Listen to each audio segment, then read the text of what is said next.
you know, as you get older, you learn to count your blessings. And the Brodricks and ourselves raised our kids in Cannon Beach. We were pretty fast friends. Joanne and Doreen are very good friends. And we raised a bunch of kids about the same, I wasn't going to say the same size, because all of John's boys are huge, but about the same age. That's one of his sons up there on the left. So they would come on whatever tender we were on. They would come up in their skiff. Now realize, John is a set netter. Now a set netter is a big aluminum skiff. That's all it is. It's open. It has no hydraulics. It has no electricity. It is really, it's like the Flintstones, man. They just put their feet down at the bottom of that boat and move, right?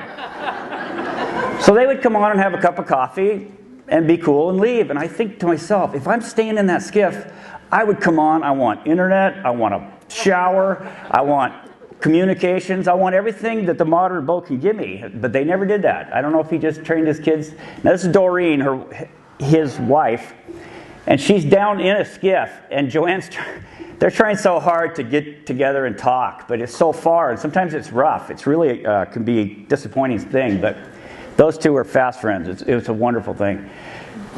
This is what it's like to be a set netter. Okay? This guy's name's Ole. He shears sheep in Montana. But he has a cabin next to John. And Ole didn't want to come up on the boat. I mean, he hasn't been off of this boat forever. I said, Ole, can I get you anything? Yeah, you got any ice cream? So I tossed him a half a gallon, thinking he's going to put it in his bag. And I looked down and he's eating with his hand. I said, here's a spoon, man. Are you going to save some of that? He goes, no, it's getting soft really fast. It took him about 10 minutes to down a half a gallon of ice cream. They're Neanderthal. I mean, they're so out there. You can't see it that well, but their faces are so windburned. There is a cowboy in the circuit here. What's his, Ron? Ron's an awesome guy. We talked to him today. He comes to more Fisher poets than he does cowboy poets. If you get a chance, say hi to the guy. He went up and spent 2 weeks in the cabin with John. He says, I never worked so hard in my life. Man, guess what? These guys work hard. It's all hand-powered. This is some of the young Turks. These are John's boys on the left, mine in the middle, and a straggler there on the right. This is what you need if you're going to haul nets by hand.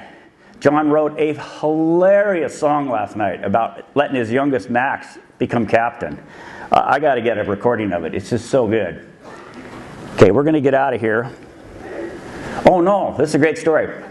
So one summer, John says, he's in the middle there. He says, hey, how about I take your family up to the cabin? I think we can get in. Well, I should have keyed on what he said, I think we can get in.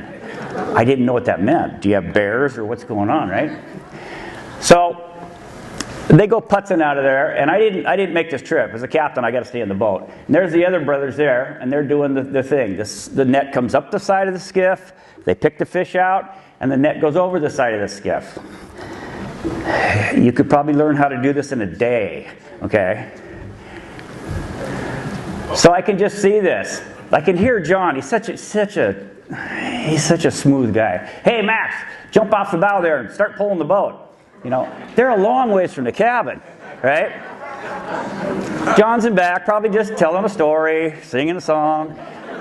But the body language on my daughter-in-law is not that. She's outside her comfort zone now. She's not digging this, right? So this is what you end up doing. Come on up to the cabin.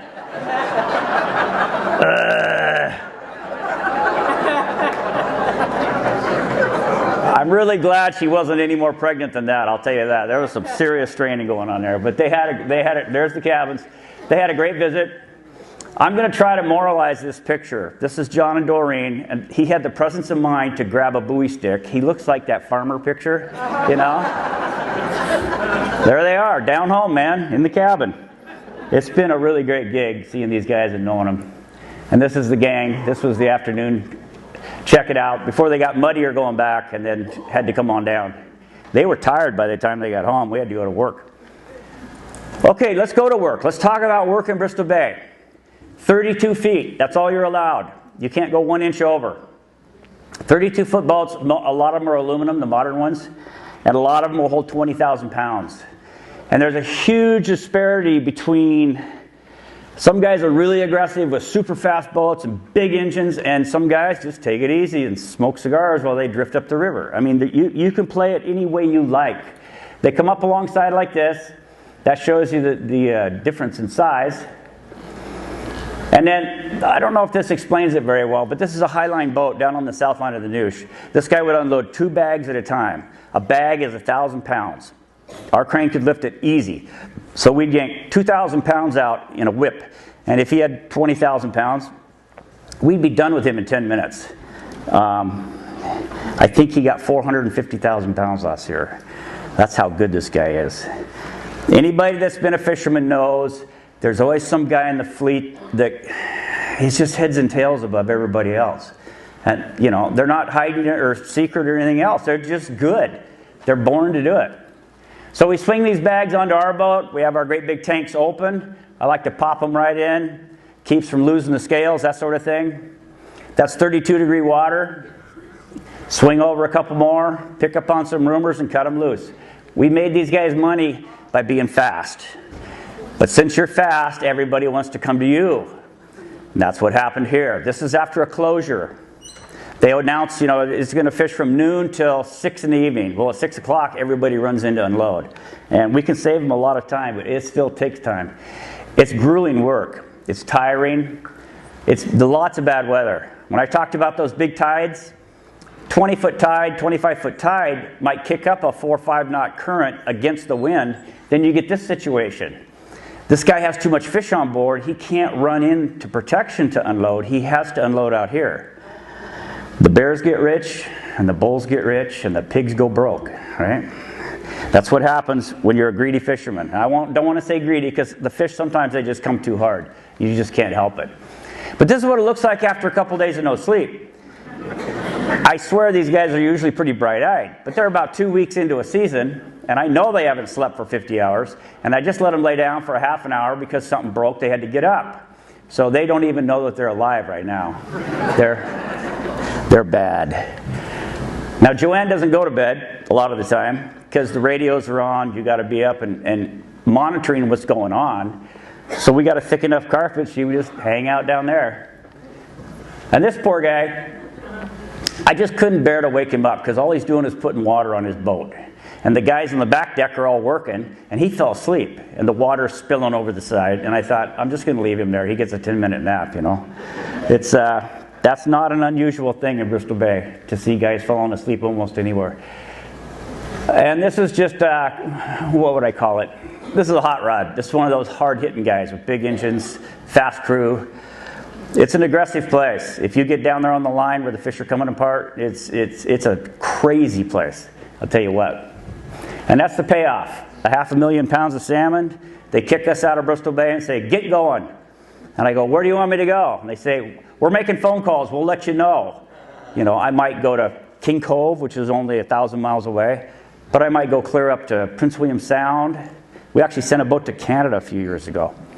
Just crazy. Or we might just go right up to the Y, which is right up in Naknek, and offload. We could do 500,000 pounds in an afternoon. Everybody gets a little rest.